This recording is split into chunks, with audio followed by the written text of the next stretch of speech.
Assalamualaikum warahmatullahi wabarakatuh. Di dalam sejarah Andalusia, ada seorang sufi yang bernama Syekh Abdullah Al-Mughawiri. Beliau adalah seorang syekhus sufi atau guru besar dari para sufi yang berasal dari Spanyol. Beliau tinggal di Alexandria, Mesir, hingga beliau wafat sekitar tahun 601 Hijriah. Profesor Ibrahim Asy-Syaati menjelaskan di dalam kitabnya, letak makam Syekh Abdullah Al-Mughawiri berada di Iskandaria, di dalam masjidnya di Hai daerah Jamroh. Sebelum kita lanjut, alangkah baiknya luangkan sedikit waktu untuk klik tombol subscribe, kemudian klik loncengnya supaya tidak ketinggalan info terbaru di channel ini. Dan jangan lupa klik tombol like, komen, dan juga share apabila channel ini bermanfaat untuk kita semua.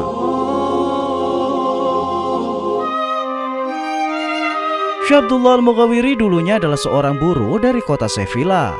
Ketika pasukan dinasti Muwahhidun menaklukkan negerinya, situasinya sangat genting dan penuh dengan bahaya. Banyak masyarakat yang menjadi korban, di antaranya ada yang memilih untuk mengungsi, termasuk Syekh Abdullah Al-Mughawiri yang masih muda.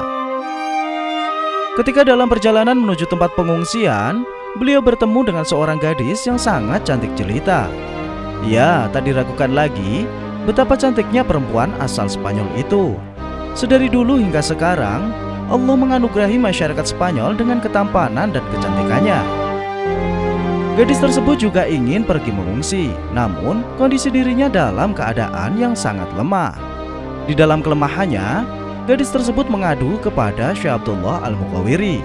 Gadis itu berkata, "Tolong bawa aku ke Sevilla dan selamatkan aku dari pasukan itu. Aku tak ingin jadi korban dari peperangan ini."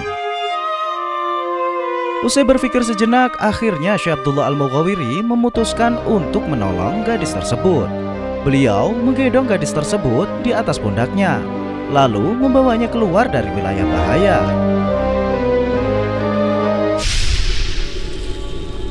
Sesampainya mereka berdua di tempat sepi, Syekh Abdullah Al-Mughawiri tersergap oleh kecantikan gadis tersebut.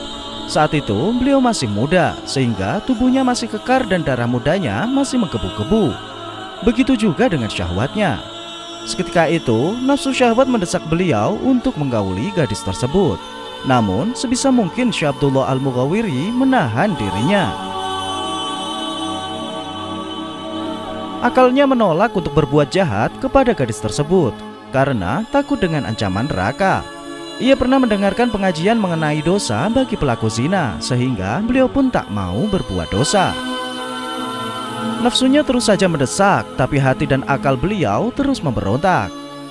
"Wahai nafsuku, gadis ini amanah dalam genggaman tanganku, dan aku tak suka berkhianat. Kalau aku melakukannya, berarti aku mengkhianatinya dan juga keluarganya," gumam Syekh Abdullah Al-Mughawiri. Namun, nafsu terus saja membujuknya, seolah tak mau patuh pada akal dan hati sebelum terpenuhi. Tekad Syekh Abdullah sudah bulat, ia tak mau kalah dengan nafsunya. Ketika beliau amat ketakutan karena terus didesak oleh nafsu syahwatnya, beliau pegang kemaluan beliau, lalu menjepitnya dengan 2 buah batu hingga terluka. Syekh Abdullah pun berhasil mengalahkan nafsunya, sehingga mampu mengantarkan gadis tersebut ke keluarganya. Selepas mengantarkan gadis tersebut, beliau segera kembali bertaubat kepada Allah Subhanahu wa Ta'ala dan pergi berhaji ke Makkah Al-Mukarramah. Dan akhirnya beliau menjadi seorang tokoh yang tidak ada duanya pada zamannya, dan menjadi salah satu dari wali Allah Subhanahu wa Ta'ala.